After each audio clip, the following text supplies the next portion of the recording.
জীবনে এমন কিছু কাজ রয়েছে যা আমাদের কখনোই করা উচিত নয়, যেমন আশা করা। যদি আপনি আশা করেন আর আপনার আশা পূর্ণ না হয়, আপনি খুবই কষ্ট পাবেন।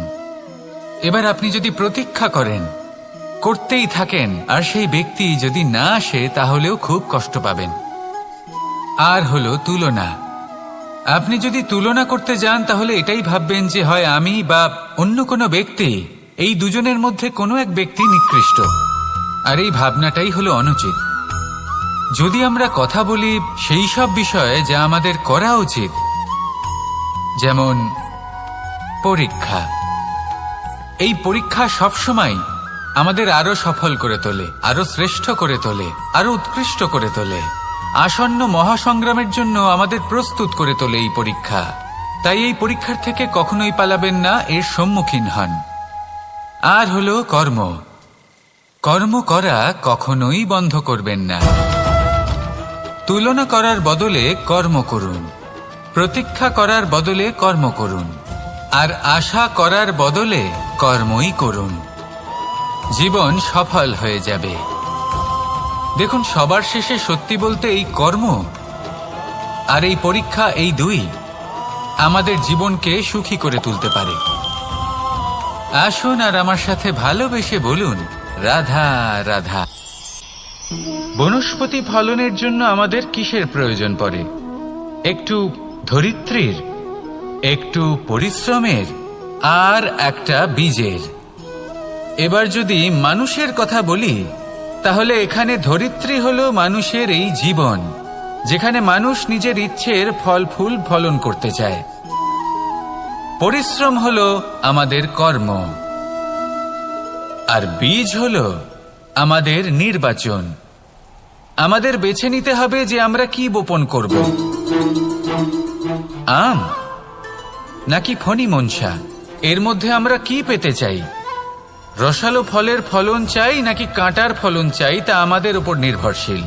কিন্তু একটা কথা ঠিক, লক্ষ্য যেমনই হোক না কেন, জীবন যেমনই হোক না কেন, যদি আপনি লক্ষ্যের দিকে এগোতে থাকেন, তাহলে কর্মের সাথে খামখেয়ালি আচরণ করতে পারবেন না। যদি আপনি এমন করেন, তাহলে এটা আপনাকে একটা অনুচিত লক্ষ্যে পৌঁছে দেবে, সেটা কিন্তু নিশ্চিত। সবসময় এটা মনে রাখবেন, কর্মের সাথে খামখেয়ালি হবেন, অর্থাৎ কর্মফলও আপনার সাথে খামখেয়ালি হবে। তাহলে নিষ্ঠার সাথে কর্ম করতে থাকুন আর নিজের লক্ষ্যকে প্রাপ্ত করুন। আর আমার সাথে ভালোবেসে বলুন, রাধা রাধা। ইচ্ছে এবং চেষ্টা, এই দুই মানুষের মধ্যে আছে, কিন্তু এই দুইয়ের মধ্যে সামঞ্জস্য থাকা খুব প্রয়োজন। আপনার যা ইচ্ছে সেটা পূর্ণ করার জন্য চেষ্টার প্রয়োজন তো অবশ্যই। আপনি যে স্বপ্ন দেখেন সেটা পূর্ণ করার জন্য নিদ্রা ত্যাগ করে চেষ্টা করা অত্যন্ত প্রয়োজনীয়, নয়তো এই স্বপ্ন কখনোই পূর্ণ হবে না। যদি আপনি কোনো প্রশ্নের উত্তর চান, তাহলেও আপনাকে চেষ্টা করতেই হবে। জীবনে যদি সামনে এগোতে হয়, তাহলে পাকে কষ্ট দিয়ে সামনে এগোতে হবে। চেষ্টা অবশ্যই করতে হবে। যদি আপনি চেষ্টা না করেন, পরিশ্রম না করেন, তাহলে এই সংসার আপনাকে পেছনে ফেলে সামনে এগিয়ে যাবে। নিজের ইচ্ছেগুলিকে মন থেকে বাস্তবে আনুন আর চেষ্টার দ্বারা তাকে সার্থক করুন। এই মন প্রসন্ন হয়ে বলবে, রাধা রাধা। জীবনে কখনো সাফল্য আসে, আবার কখনো অসফলতা, কখনো আশা পাওয়া যায়, কখনো নিরাশা, কখনো জয় লাভ করি, আবার কখনো পরাজয়। এর পেছনের কারণটা জানা অত্যন্ত প্রয়োজনীয়। যদি আমি পরাজয়ের কথা বলি, যখনই আমরা পরাজয় লাভ করি, আমরা ভাবতে থাকি যে এমন কেন হলো? আমাদের শত্রু কি বেশি শক্তিশালী ছিল, নাকি আমাদের নীতিতে কোনো খামতি ছিল? এই সমস্ত কারণের পেছনে খুব বড় একটা কারণ থাকে, আর সেই কারণ আমাদের অন্তরে সুপ্ত থাকে। ধরে নিন একটা পথ, তাতে আপনি চলছেন, সেই পথ কাঁটায় পরিপূর্ণ, কিন্তু আপনি পাদুকা পরে রয়েছেন আর আপনি হেঁটে সামনে এগিয়ে যান। এবার এমন একটা পথ এলো যা পুষ্পে ঢাকা, আর আপনি পাদুকা পরে রয়েছেন, কিন্তু আপনার পাদুকাতে একটা পাথর আটকে গেল। তখন দু পা হাঁটাও খুব কঠিন হয়ে পড়ে। এই সংসারের যে কোনো শক্তি আপনাকে পরাস্ত করার পূর্বে আপনি জানেন কে আপনাকে পরাস্ত করতে পারে? আপনার অন্তরের দুর্বলতা। আপনার অন্তরের সেই সুপ্ত শত্রু। আর সেই জন্য ইতিবাচক মনোভাব গুরুত্বপূর্ণ হয়ে পড়ে। ভালো মানুষদের সাথে থাকুন, সৎসঙ্গে থাকুন, বন্ধুত্ব করুন, ভালোবাসুন। এই ভালোবাসা এত শক্তিশালী এক অস্ত্র যাকে ব্রহ্মাস্ত্র পরাস্ত করতে পারে না। এই সমস্যারূপী পাথর কিছুই নয়। আসুন আমার সাথে ভালোবেসে বলুন, রাধা রাধা। পরিস্থিতি কখনো এটা ভালো থাকে, আবার কখনো মন্দ হয়ে যায়। কখনো এই পরিস্থিতি আমাদের পক্ষে থাকে, আর কখনো এই পরিস্থিতি অনুযায়ী আমাদের চলতে হয়। কোনো বিকল্প থাকে না। কিন্তু যখনই এই পরিস্থিতি খারাপ হয়ে যায় তখন কি করা উচিত সেই প্রশ্ন মনে জেগে ওঠে। পরিস্থিতি যখন প্রতিকূল হয় তখন আমরা কিছু হারালে তা হারিয়ে ফেলি, ঠিক আছে, কিন্তু যা বাকি আছে সেটা আমরা আগলে রাখতে পারি। পরিস্থিতিকে সামলে রাখার চেষ্টা আমরা অবশ্যই করতে পারি, শুধু সেটুকুই আমাদের হাতে রয়েছে। কিন্তু এর থেকেও বড় সমস্যা আছে, অহংকার। কখন প্রবেশ করে আমরা জানতেও পারি না। এই অহংকার আপনাকে বুঝতেও দেবে না যে আপনি সত্যি কিছু হারিয়েছেন। আপনার কিছুই যাবে আসবে না। দেখতে গেলে আকাশের সূর্য নিজের প্রকাশ হারিয়ে ফেলে যখন অন্ধকার ঘনিয়ে আসে। তাহলে আমরা কে হই? ওনার সামনে তো কিছুই নই। এই অহংকার আমাদের দমন করতেই হবে। এটা বিশ্বাস করতে হবে যে এই সমগ্র সৃষ্টিতে আমরা শুধুমাত্র একটা কণা, তার থেকে বেশি আর কিছুই নয়। বিশ্বাস করতে হবে যে আমরা ততটাও বড় নই যে কখনোই কিছুই হারাবো না। এবার যেদিন এই জ্ঞান আপনি আত্মস্থ করে নিজের আচরণ পাল্টাবেন, মনে রাখবেন সেই দিনই অহংকারকে দমন করতে আপনি পথে অগ্রসর হয়ে পড়েছেন। এই অহংকারকে দমন করুন আর আমার সাথে ভালোবেসে বলুন, রাধা রাধা। সমস্ত মানুষের জীবন কিছুটা সমান হয়। মানুষ জন্মগ্রহণ করে, তারপর চলতে শেখে, জীবনে এগিয়ে চলে, বার্ধক্য লাভ করে, তারপর সমাপ্ত হয়ে যায়। কিন্তু সেই ব্যক্তিরা কারা যারা প্রকৃত অর্থে মনুষ্য জীবন যাপন করেন? এনারা হলেন সেই ব্যক্তি যারা পড়ে গেলেও আবার উঠে দাঁড়ানোর চেষ্টা করেন, নিজের ভেঙে পড়া অস্তিত্বকে আগলে নিয়ে আবার একটা আকার দেওয়ার চেষ্টা করেন, ভগ্ন আশাকে আবার একটা নতুন দিশা দেন। অসফল হওয়ার পরেও থামেন না, আবার এগোতে থাকেন। অসফল হওয়ার পরে যদি আপনি থেমে যান তাহলে সাফল্য আপনার সামনে অপেক্ষা করে, কিন্তু আপনি তা দেখতে পান না। তাই জীবনের সংঘর্ষে অংশগ্রহণ করতে শিখুন। জীবনের সংঘর্ষ থেকে পালাবেন না। আসুন আমার সাথে ভালোবেসে বলুন, রাধা রাধা। এই জীবন কিভাবে বদলানো সম্ভব? কিছু মানুষ বলেন যে নিরন্তর কাজ করলে, পুরুষার্থ পালন করলে এই জীবন বদলে ফেলা সম্ভব। আজ আমি আপনাকে বোঝাবো যে এক মুহূর্ত, সময় আর সিদ্ধান্ত কতটা গুরুত্বপূর্ণ হয়। এক মুহূর্তই যথেষ্ট।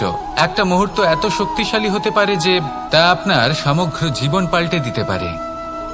এমন এক সময় ছিল শ্রীরামের কাছে যখন ওনাকে সিদ্ধান্ত নিতে হয় যে উনি নিজের পিতার আদেশ পালন করতে বনবাসে যাবেন নাকি যাবেন না।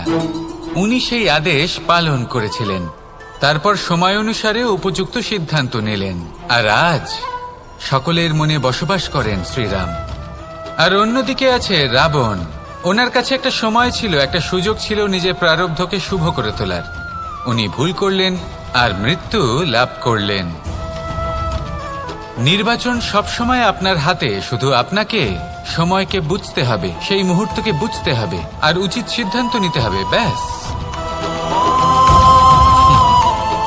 বুঝতে শিখুন এই সময়ের দাবি কি, বুঝতে শিখুন এই সময়ের ইচ্ছে কি, আর উচিত সিদ্ধান্ত নিন।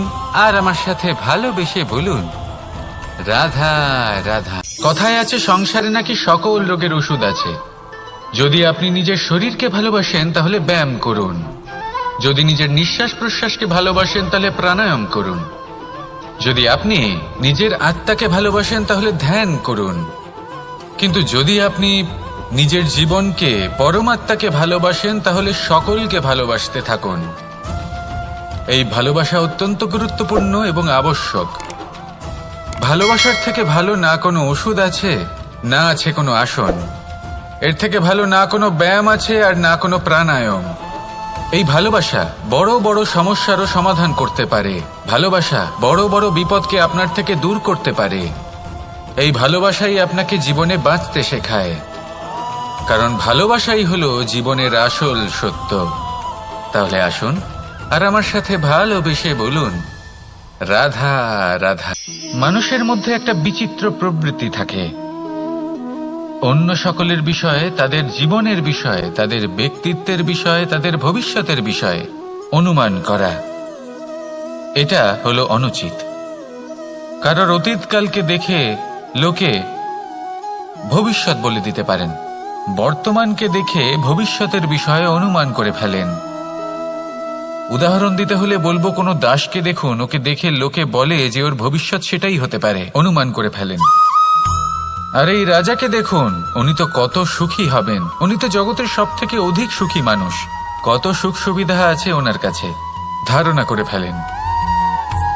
তবে সত্য তো এটাই যে কারোর ব্যক্তিত্বের বিষয়ে, তাদের ভবিষ্যতের বিষয়ে আপনি পূর্ণ সত্য কখনোই বলতে পারবেন না, শুধু অনুমান করতে পারবেন। আর এই অনুমান করে সত্যি কোনো লাভ হয় না, কারণ এই কাল সেটা হলো অত্যন্ত শক্তিশালী। কালো থেকে কালোতর কয়লাকেও হিরেতে পরিণত করতে পারে, অনেক বড় বড় রাজাকেও বিদূষক বানিয়ে ফেলতে পারে এক মুহূর্তেই। তাহলে আপনি অনুমান করে কি লাভ? কি পেলেন অনুমান করে? সেই জন্য কারোর বিষয়ে কোনো অনুমান করবেন না, তার ভবিষ্যতের বিষয়ে অনুমান করতে যাবেন না, কারোর বিষয়ে কোনো ধারণা করে নেবেন না। কিছু করতে হলে ভালোবাসুন, সবার মধ্যে ভালোবাসা ছড়ান, সবার মধ্যে ধন্যাত্মক ভাব ছড়ান। এই মন প্রসন্ন হয়ে বলবে, রাধা রাধা। মানুষ জন্মগ্রহণ করে, তার সাথে ভয়েরও জন্ম হয়। ছোটবেলা থেকেই আমাদের মনে কোনো না কোনো প্রকারের ভয় থেকেই যায়। কেউ এই বিষয়ে ভয় পায় যে তার কোনো বস্তু তার থেকে দূরে চলে যাবে, কেউ এই বিষয়ে ভয় পায় যে আমি নিজেকে হারিয়ে ফেলব, কেউ এই ভেবে ভয় পায় যে আমার প্রিয়জনেরা তারা যেন আমার থেকে দূরে না চলে যায়, কেউ এই ভেবে ভয় পায় যে আমরা যেন পথ না হারিয়ে ফেলি, আদি ইত্যাদি। কিন্তু সত্যি কথা বলতে, ভেবে দেখুন এই ভয় বাস্তবে কি? শুধুই একটা মনস্থিতি, আর কিছুই নয়। যা কিছু আপনি জীবনে পেয়েছেন তা একদিন আপনাকে হারাতে হবে। এই জীবন হলো আপনারই, কিন্তু তাও একদিন সমাপ্ত হবে। তাই ভয় পেয়ে কি লাভ? এই ভয় শুধু আপনাকে জীবন যাপন করা থেকে বাধা দিচ্ছে, আর কিচ্ছু নয়। পথ হারিয়ে ফেললেই বুঝতে পারবেন যে নতুন পথ কিভাবে বানাতে হয়। কিছু মানুষকে জীবন থেকে হারালে তবেই আপনি বুঝবেন যে আপনার আপনজনকে। এই ভয়ের কারণে ভীত হয়ে থাকবেন না। এই তারা নক্ষত্র অন্ধকারের অভাবে গুরুত্ব হারায়। শিবকেও মহাদেব হওয়ার জন্য বিষপান করতে হয়েছিল। প্রত্যেক পরিস্থিতি, প্রত্যেক সাফল্য আপনার পরীক্ষা নেবে, তাতে উত্তীর্ণ হওয়া হলো আপনার কর্ম। যখনই আপনি ভয় পাবেন বা সংকটের সম্মুখীন হবেন, তখন সাহসের সাথে তার সম্মুখীন হন। মনে রাখবেন, যে সম্মুখীন হতে জানে, সাফল্য তার সাথে সবসময় থাকে। আসুন আর আমার সাথে ভালোবেসে বলুন, রাধা রাধা। সংসারে এমন কিছু মানুষ আছেন যাদেরকে আপনার ভালো লাগে, তারা আপনার প্রিয়। আমরা চাই ওনারা আমাদের কাছে থাকুন, আমরা ওনাদের কাছে থাকি। এবার সেই ক্ষেত্রে আমরা তাদের ভালো ভালো উপহার দেওয়ার চেষ্টা করি, কারণ ওনারা হলেন আমাদের প্রিয়। আর তার বদলে আমরা আশা করে থাকি যে ওনারা আমাদের একটু সম্মান করবেন। এবার এই মানুষজন যারা আমাদের প্রিয়, এদের আমরা একটা উপহার দিই। সোনা দিয়ে থাকি, আভূষণ দিয়ে থাকি, হিরে মুক্ত দিয়ে থাকি। কিন্তু যদি ভেবে দেখি, এই সব কিছুরই একটা মূল্য আছে। ভেবে দেখুন, আপনি কি তাদের এমন কোনো উপহার দিতে পারেন যা কিনা অমূল্য? তা এরকম উপহার কি হতে পারে? ঠিক বলেছেন আপনি, প্রেম।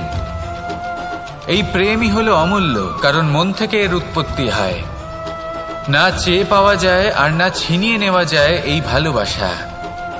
ঠিক এইরকমই হয় এই সম্মান। যদি সম্মান করো তাহলে মন থেকে এবং ভালোবেসে করো। ভয় পেয়ে নয়। মনে রাখবেন, যে মাথা ভয়ের দ্বারা নত হয়, বিরোধিতাও প্রথমে সেই করে থাকে। যে মাথা ভালোবেসে নত হয়, তা আপনার জন্য বলিদানও দিতে পারে। এই সংসারের সব থেকে বড় উপহার, সব থেকে বড় বরদান এই প্রেম এবং সম্মান। তাকে সম্মান করুন আর আমার সাথে ভালোবেসে বলুন, রাধা রাধা। এই জীবন আসলে কি? আমরা কারা? আমাদের অস্তিত্ব আসলে কি? পঞ্চতত্ত্ব দ্বারা নির্মিত আমাদের এই শরীর, আর এর মধ্যে পরমাত্মার একটি অংশ আত্মারূপে বসবাস করে। আর যখন এই জীবন সমাপ্ত হবে, তখন আমাদের আবার এই পঞ্চতত্ত্বের মধ্যে বিলীন হয়ে যেতে হবে। এটাই সত্য। এবার অনেক মানুষ আছেন, এমন অনেক চেষ্টা করতে থাকেন এমন কর্ম করার, যাতে এই সংসার তাদের চিরস্মরণীয় করে রাখবে। কিন্তু এই জীবন আসলে কি? সেই সময় যখন আমরা নিঃশ্বাস নিই, আমাদের হৃৎস্পন্দন হয়, আমরা যে মুহূর্তগুলো যাপন করি, এবার এই মুহূর্তগুলিতে আমরা কি করব সেটা অত্যন্ত গুরুত্বপূর্ণ। আমরা কি অহংকার করব নাকি পরোপকার করব? এই সৃষ্টিকে বেঁধে রাখার চেষ্টা করব নাকি নিজেকে উন্নত করে তোলার চেষ্টা করব? এটাই শিক্ষা যে বল হোক বা কায়া, এর প্রতি আমাদের না অহংকার করা উচিত আর না মোহ। শুধু প্রত্যেকটা মুহূর্ত প্রেমময় হয়ে বাঁচুন আর ভালোবেসে বলুন, রাধা রাধা। জীবনে সাফল্য লাভ করতে হলে মানুষকে উচিত পথে চলতে হবে, কিন্তু তার থেকেও বেশি গুরুত্বপূর্ণ হলো এটা বোঝা যে সেই পথে চলতে চলতে কখন আমাদের দাঁড়াতে হবে আর কখন আমাদের চলতে হবে। এই শিক্ষা অত্যন্ত গুরুত্বপূর্ণ। এবার দেখুন, ছোট্ট একটা কথা রয়েছে, ওকে আটকিও না, যেতে দাও। এই বাক্যের অর্থ কি? অর্থ যে কাউকে আটকিও না, যে এগোতে চাইছে তাকে এগোতে দাও, তার পথে বাধা সৃষ্টি করো না। এবার এই ছোট কথাতে এক অনুচিত স্থানে আমি দাঁড়িয়ে পড়ি। আটকাও, যেতে দিও না। এবার এর অর্থ কি হলো? যে এই ব্যক্তিকে আটকাও, তাকে জীবনে এগোতে দিও না, এর পথে বাধা সৃষ্টি করো। এবার এই ছোট কথাতে অনুচিত স্থানে যদি আমি আটকে যাই, তবে ভাবো কত পার্থক্য হলো। এই শিক্ষা কতটা গুরুত্বপূর্ণ সেটা শিখুন, আর এই শিক্ষা আমাদের জীবনে কতটা গুরুত্বপূর্ণ হতে পারে সেইটা বুঝুন। বুঝে যান, শিখে যান জীবনে কখন সামনে এগোতে হবে আর কখন থামতে হবে। মন প্রসন্ন হয়ে বলবে, রাধা রাধা। মানুষের শরীর থেকে যা কিছু নির্গত হয় সবই পচনশীল, তা থেকে দুর্গন্ধ বেরোয়, একটা ঘৃণাবোধ জন্ম নেয়। আমাদের রক্ত হোক, অবশিষ্ট হোক, ঘাম হোক, নিঃশ্বাস হোক, আবার এমনকি যখন আমরা মনুষ্য শরীর ত্যাগ করি, তারপরেও এই শরীরেও পচন ধরে, তার থেকে দুর্গন্ধ বেরোয়। কিন্তু বিষয়টা হলো, এটা আমাদের হাতেই নেই। তাহলে আমাদের হাতে কি রয়েছে? আমাদের কর্ম, আমাদের উদ্দেশ্য আর আমাদের বাণী। যদি এইগুলো শুভ রাখেন, তাহলে শুধু নিজে সুগন্ধিত থাকবেন না, এই সমগ্র সংসারকে সুগন্ধিত করে তুলবেন। কথায় আছে যে বাণীর থেকে অধিক মূল্যবান আর কিছুই নেই। সেই জন্য যে কোনো কথা বলার আগে নিজের শব্দকে নিজের মনের তুলাদণ্ডে মেপে দেখুন, তারপরে তার প্রয়োগ করুন। কখনো কখনো এমনও হতে পারে যে আপনার কথা কারোর জীবনে আশীর্বাদ হয়ে দাঁড়ালো, যার দ্বারা হয়তো সে শক্তি এবং প্রসন্নতা লাভ করলো। আবার এমনও হতে পারে যে আপনার কথা হয়তো কারোর মনে এমন আঘাত দিল, সে সেই আঘাত কোনোদিনও ভুলতে পারল না। আসুন আমার সাথে ভালোবেসে বলুন, রাধা রাধা। সাফল্যের বাস্তব অর্থ কি? নিজের লক্ষ্যে দৃষ্টিবদ্ধ হয়ে থাকা, প্রতিদিন তার জন্য কর্ম করা, দৃঢ় নিষ্ঠার সাথে উত্থান পতনের সামনে এগোতে থাকা আর নিজের লক্ষ্য প্রাপ্ত করা, এটাই কি সাফল্য? যদি আপনার কোনো বস্তু লাভ করতে হয়, কোনো শক্তি লাভ করতে হয় বা কোনো স্থান লাভ করতে হয়, তাহলে তার জন্য এসব ঠিক আছে, কিন্তু বাস্তবে সাফল্য এটা নয়। আপনার কাছে থাকা কোনো বস্তু, শক্তি বা স্থান আপনি কিভাবে ব্যবহার করবেন তা আপনার উপর নির্ভরশীল। যদি তার সঠিক ব্যবহার আপনাকে করতে হয়, তাহলে উচিত সময় এবং উচিত স্থানে আপনাকে থাকতেই হবে। একে নিয়তিও বলা হয়। এবার ধরুন এমন কোনো গ্রন্থ আছে যা জ্ঞানের দ্বারা ভরপুর, এমন জ্ঞান যার দ্বারা জীবন বদলে দেওয়া সম্ভব। এবার এই গ্রন্থ যদি এমন কোনো ব্যক্তির হাতে পৌঁছয় যিনি নিরক্ষর, তিনি কি এই গ্রন্থের সদ্ব্যবহার করতে পারবেন? কখনোই নয়। সেই জ্ঞান দিয়ে নিজের আচরণ পাল্টাতে পারবেন? কখনোই নয়। সেরকমই ধরুন কোনো ব্যক্তি যার কাছে একটা অস্ত্র আছে, যার দ্বারা উনি শত্রুকে শেষ করে দিতে পারেন, কিন্তু সেই ব্যক্তি হলেন একজন কাপুরুষ। তিনি কি শত্রুকে শেষ করতে পারবেন? তিনি কি জয়লাভ করতে পারবেন? কখনোই নয়। আপনার কাছে কি আছে তার থেকেও বেশি গুরুত্বপূর্ণ আপনি তা দিয়ে কি করবেন। উচিত ব্যক্তির সাথে উচিত সময়ে উচিত স্থানে থাকা বেশি গুরুত্বপূর্ণ। নিজের গুণের সাথে, নিজের শক্তির সাথে, নিজের জ্ঞানের সাথে উচিত সময় উচিত স্থানে অন্যের যন্ত্রণাকে দূর করা, অন্যের জীবনকে আরো সুন্দর করে তোলা, এটাই হলো সাফল্য। তাহলে সাফল্যের বাস্তব অর্থ বুঝুন, অর্থাৎ নিজেকে আরো প্রসন্ন রাখুন। আর আমার সাথে ভালোবেসে বলুন, রাধা রাধা। এই সংসারের সব থেকে বড় শক্তি আসলে কি? দৈহিক শক্তি, ভৌতিক শক্তি, রাজনৈতিক শক্তি, স্বর্ণের শক্তি, বিদ্যার শক্তি নাকি মায়ার শক্তি, ভক্তির শক্তি নাকি নিরাশক্তির শক্তি? এই সংসারের সব থেকে বড় শক্তি হলো হাসি মুখের। যদি আপনি এবং আমি এমন কোনো সময় হাসতে পারি যেখানে মুখে হাসি আসা প্রায় অসম্ভব, তাহলে বিশ্বাস করুন এই সংসারে কেউ আপনাকে ভাঙতে পারবে না। এটা কিছুটা সেই রেশমের কীটের মতো, যে চারিদিক থেকে নিজেকে ঢেকে রাখে একটা খোলসের মধ্যে থাকে, কিন্তু জীবিত থাকে। এই হাসি মুখ এটা শুধুমাত্র একটা আবেগ নয়, এটা সংসারের যে কোনো অভাব দূর করে। অভাব আশার, অভাব বিশ্বাসের। এই হাসি আপনার অন্তরে আশার আলো জাগ্রত করে আর এই সংসারের হতাশা দূর করে দেয়। তাই কঠিন থেকে কঠিনতর পরিস্থিতিতেও মুখে হাসি বজায় রাখুন। এই শক্তি আপনার থেকে কেউ কাটতে পারবে না। আর যদি আপনার কাছে এই শক্তি থাকে তাহলে অন্য কোনো শক্তি আপনাকে বাধা দিতে পারবে না। তাহলে হাসুন আর আমার সাথে ভালোবেসে বলুন, রাধা রাধা। বুদ্ধি আর বিবেকের পার্থক্য কোথায় তা নিয়ে এই সংসার অনেক কিছুই ভাবে। কিছু মানুষ ভাবেন যে এই দুই হলো একই, কিন্তু যদি সত্যি কথা বলি তাহলে এই দুইয়ের মধ্যে একটা অমূল্য পার্থক্য আছে। আর তা হলো এটা যে বুদ্ধির সম্পর্ক হলো মস্তিষ্কের সাথে আর বিবেকের সম্পর্ক হলো হৃদয়ের সাথে। যে কোনো বুদ্ধিমান মানুষ কি করেন? নিজের মতন করে এই সংসারকে বদলে ফেলতে চেষ্টা করেন। একজন বিবেকশীল মানুষ কি করেন? নিজের অন্তরকে, নিজের মনকে বদলে ফেলতে চেষ্টা করেন।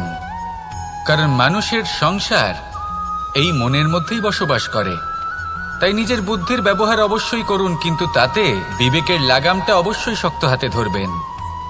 আসুন আমার সাথে ভালোবেসে বলুন, রাধা রাধা। এই সংসারে আমরা প্রকাশ কোথা থেকে পাই? এর উত্তর বড়ই সরল। ভোরে যখন সূর্যোদয় হয় তখন প্রকাশের কিরণ আমাদের ঘরে এসে পৌঁছয়। এইভাবেই আমরা প্রকাশ লাভ করি।